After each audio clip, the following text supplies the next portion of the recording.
नमस्कार, मैं हूं अर्जिता मिश्रा और स्वागत है आपका इंडिया पब्लिक खबर में। पिछले ही महीने यूपी में हुए विधानसभा उपचुनाव के दौरान अच्छा खासा बदलाव यूपी की सियासत में देखने को हर खेमे में मिला। अखिलेश यादव की कांग्रेस से हुई खटपट का अंजाम भी सबने देखा और बीएसपी सुप्रीमो के एक बार फिर अकेले चुनाव लड़ने के फैसले के बाद हुई करारी हार के हश्र का गवाह भी हर कोई बना। लेकिन इन सबके बीच भी एक ऐसे सियासी सूरमा रहे जिन्होंने हार कर भी बड़े बड़ों के खेल बिगाड़ दिए और अब एक बार फिर यूपी की पॉलिटिक्स में चंद्रशेखर आजाद ने बड़ा तूफान लाने के ब्लूप्रिंट को रेडी कर लिया है, जिससे खासकर बसपा सुप्रीमो मायावती को तगड़ा झटका लगने वाला है। देश के सबसे बड़े सियासी सूबे उत्तर प्रदेश को देश की राजनीति का एंट्री गेट भी माना जाता है। यानी अगर यूपी की जनता का दिल जीत लिया तो देश की राजनीति में जगह बनाने के रास्ते भी खुद ब खुद निकलते चले आएंगे और इस बात का अंदाजा नगीना सांसद चंद्रशेखर आजाद को भी बखूबी है। तभी तो पहले लोकसभा चुनाव में जीत हासिल करके पहली बार में संसद तक का रास्ता तय कर लिया और अब वो उसी कोर वोट बैंक को साध कर दलितों की राजनीति के उत्तराधिकारी के तौर पर खुद को स्टैब्लिश करने की पुरजोर कोशिश में खुद को झोंक चुके हैं, जो वोट बैंक कभी एक मुश्त बसपा सुप्रीमो मायावती में अपना वर्तमान और भविष्य देखा करता था। और बड़ी बात तो यह है कि चंद्रशेखर आजाद के लिए इस वक्त चारों तरफ समीकरण बनाने के लिए ऑप्शंस की कोई भी कमी नजर नहीं आ रही। चंद्रशेखर की आजम खान के साथ बढ़ती नजदीकियां और प्रियंका गांधी से उनके अच्छे टर्म्स अब बसपा सुप्रीमो मायावती के साथ साथ सपा चीफ अखिलेश यादव के लिए आंखों में किरकिरी की तरह साबित हो रहे हैं। और तो और असदुद्दीन ओवैसी भी यहां अपने लिए माहौल बनाने में कोई कोर कसर छोड़ने के मूड में हरगिज दिखाई नहीं दे रहे। यानी कि यूपी में इस वक्त सियासी खिचड़ी खूब जोरों शोरों से पक रही है। तो चलिए गौर से समझने की कोशिश करते हैं कि हाल फिलहाल जो भी राजनीतिक उठापटक यूपी में देखने को मिली वो किस ओर इशारा कर रही है। क्या यूपी में तीसरे मोर्चे को लेकर चल रही जद्दोजहद के बीच चंद्रशेखर आजाद ने बसपा सुप्रीमो के अस्त होते सूरज को देखते हुए खुद को बतौर दलित नेता स्थापित करने की ठान ली है?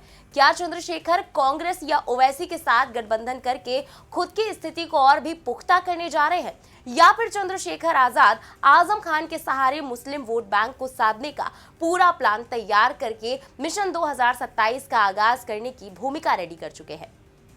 2027 में होने जा रहे यूपी विधानसभा चुनाव के लिए भले ही सारी पार्टियां अभी धीरे धीरे मुद्दों को आंकने और अपनी अपनी पिच को मजबूत करने की कोशिश में जुटी हों, लेकिन आजाद समाज पार्टी के चीफ चंद्रशेखर आजाद ने अलग ही तरह की तैयारियां शुरू कर दी है।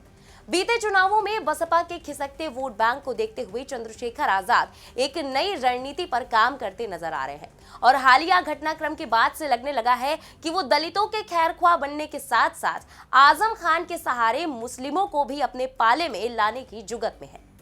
इंडिया गठबंधन में लीडरशिप को लेकर जारी तकरार के बीच यूपी की सियासत भी बड़ी तेजी से बदलती दिख रही है। जहां प्रदेश में इंडिया गठबंधन के दो प्रमुख घटक दल समाजवादी पार्टी और कांग्रेस एक दूसरे पर जुबानी हमले कर रहे हैं, तो वहीं दूसरी तरफ मुस्लिम दलित का गठजोड़ जैसे नई सियासी समीकरण की सुगबुगाहट भी देखने को मिल रही है। इसी बीच राहुल गांधी का हाथरस में रेप पीड़िता के परिवार से मिलने जाना नए राजनीतिक समीकरणों की ओर इशारा कर रहा है, तो उधर आजम खान की अखिलेश यादव से बढ़ती तकरार और आसपा प्रमुख चंद्रशेखर आजाद की उनसे नजदीकियां भी यूपी में नए सियासी तड़के को लगाती दिख रही हैं। असल में पिछले दिनों नगीना सांसद और आजाद समाज पार्टी के अध्यक्ष चंद्रशेखर आजाद ने सपा पार्टी के कद्दावर नेता रहे आजम खान और उनके बेटे अब्दुल्ला आजम से जेल में मुलाकात की थी। उस वक्त उपचुनाव के दौरान हुई इस मुलाकात के सियासी मायने भी निकाले गए कि चंद्रशेखर आजाद यूपी की कुंदरकी, मीरपुर और खैर सीट पर मुसलमानों का समर्थन मांगने के लिए आजम और उनके बेटे से मिलने गए थे। इसका कुछ असर उपचुनाव के परिणामों में भी देखने को मिला था। आजाद समाज पार्टी ने 3 सीटों पर यानी कुंदरकी, खैर और मीरापुर में बसपा को जबरदस्त टक्कर दी और 2 सीटों पर तो उससे भी ज्यादा वोट हासिल कर लिए। ये चंद्रशेखर आजाद के लिए काफी एक्साइटेड करने वाला था, इतना ही नहीं, वो मुखर होकर दलित और मुस्लिमों से जुड़े मुद्दों को लगातार सड़क से लेकर संसद तक भी उठाते दिख रहे हैं।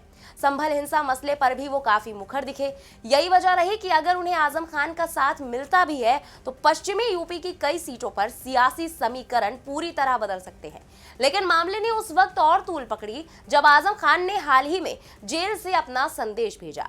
आजम खान ने मुस्लिम लीडरशिप को लेकर इंडिया गठबंधन के नेताओं के साथ ही समाजवादी पार्टी को भी चेतावनी दे डाली।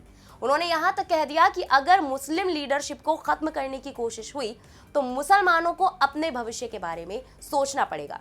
यहाँ बड़ी बात यह है कि इस चेतावनी को सिर्फ सपा के लिए ही नहीं बल्कि कांग्रेस के लिए भी चुनौती के तौर पर देखा जा रहा है। यही नहीं, इस बीच खबरें ये भी हैं कि आजम खान के समर्थकों की तरफ से एआईएमआईएम चीफ असदुद्दीन ओवैसी को भी उनसे मुलाकात करने के लिए अप्रोच किया जा चुका है, लेकिन अभी तक दोनों ही मुस्लिम नेताओं के बीच कोई मुलाकात नहीं हो पाई है। गौर करने वाली बात यह है कि ओवैसी अक्सर आजम खान के मुद्दे को पुरजोर तरीके से उठाते रहे हैं और इसी के बहाने सपा पर भी निशाना साधते रहे हैं।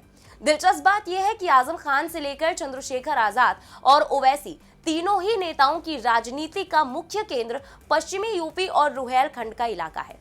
नगीना से जीतने के बाद से ही चंद्रशेखर दलित मुस्लिम समीकरण के सहारे यूपी की सियासत में अपनी जगह बनाना चाहते हैं, तो वहीं ओवैसी भी इसी फॉर्मूले पर अपना सियासी ताना बाना बुनने की कोशिश कर रहे हैं। आजम खान का सियासी आधार मुरादाबाद मंडल में खासकर मुस्लिमों के बीच रहा। आजम खान के सहारे ही सपा ने मुरादाबाद मंडल में अपनी सियासी जड़ें जमाने में कामयाबी हासिल की थी, तो वहीं दूसरी तरफ अपनी अस्तित्व की लड़ाई लड़ रही बसपा को भी लगातार झटके मिल रहे हैं और पार्टी का कुनबा सिकुड़ता जा रहा है। इसी बीच इटावा में बसपा के वरिष्ठ नेता और पूर्व जिलाध्यक्ष बलबीर सिंह जाटव ने हाल ही में आजाद समाज पार्टी का दामन थाम लिया। बलबीर सिंह जाटव ने राष्ट्रीय अध्यक्ष और नगीना सांसद एडवोकेट चंद्रशेखर आजाद से मुलाकात की थी और उनकी नीतियों से प्रभावित होकर पार्टी को ज्वाइन करने का फैसला किया। इस दौरान आगरा से भी कई प्रमुख बसपा नेताओं ने आसपा की सदस्यता ग्रहण कर ली। इसमें आगरा जिले के अध्यक्ष समेत कई बड़े नेता शामिल रहे। बड़ी बात यह है कि आजाद समाज पार्टी उत्तर प्रदेश में अपनी पकड़ लगातार मजबूत करने की कोशिश कर रही है। चंद्रशेखर आजाद ने बीते कुछ समय में काफी शानदार प्रदर्शन किया है। हालांकि हाल के विधानसभा चुनावों और उपचुनावों में उनकी पार्टी एक भी सीट हासिल नहीं कर पाई, लेकिन बीएसपी के साथ सीधे मुकाबले की बात करें तो उसके लिए अब आजाद समाज पार्टी सबसे बड़ी चुनौती बनकर सामने आई है। बसपा सुप्रीमो मायावती की पार्टी का परफॉर्मेंस हाल के सालों में सबसे बुरे दौर से गुजर रहा है। ऐसी संभावना जताई जा रही है कि बसपा के लिए यूपी में बड़ा खेला आजाद समाज पार्टी कांशीराम कर सकती है। बसपा चुनावी तौर पर सिकुड़ती जा रही है और दलित राजनीतिक क्षेत्र में उसका सीधा मुकाबला अब आजाद समाज पार्टी से हो रहा है। बीएसपी के सामने अभी अस्तित्व का खतरा नहीं है, लेकिन आने वाले चुनावों में बेहतर परिणामों का दबाव जरूर हो सकता है। यानी कुल मिलाकर देखा जाए तो आजम खान की नाराजगी जिस तरह से उनकी खबरें सामने आ रही हैं, उसके बाद कोई बड़ी बात नहीं होगी अगर आजम खान सपा से नाते तोड़कर आजाद समाज पार्टी के साथ जुड़ जाए। अगर ऐसा होता है तो पश्चिमी यूपी में सियासी समीकरण में 360 डिग्री का बदलाव देखने को मिल सकता है, क्योंकि चंद्रशेखर आजाद यूपी में दलित सियासत का उभरता हुआ युवा चेहरा है। कमजोर हो रही बसपा की जगह अब वो बहुजन की सियासत को आगे बढ़ाने के लिए लालायित दिख रहे हैं। इतना ही नहीं, चंद्रशेखर आजाद के रिश्ते प्रियंका गांधी से भी अच्छे बताए जाते हैं। ऐसे में कांग्रेस के लिए चंद्रशेखर के साथ जाना मुफीद हो सकता है, वो भी तब जब प्रदेश में बीएसपी के दलित वोट बैंक और मुस्लिम वोटर्स को अपने पाले में करने की होड़ मची हुई है। ऐसे में माना जा रहा है कि चंद्रशेखर भविष्य में कांग्रेस के साथ भी जा सकते हैं।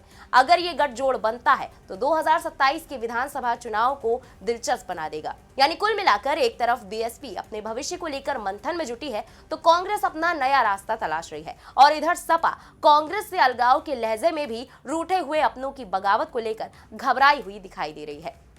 ऐसे में इन सबसे अलग हटकर भी सूबे में नए सियासी प्रयोग के लिए अभी से ताना बाना बुना जा रहा है। देखना अहम होगा कि अगर इसे अमली जामा पहना दिया गया तो 2027 के यूपी चुनाव में किस तरह के समीकरण देखने को मिल सकते हैं।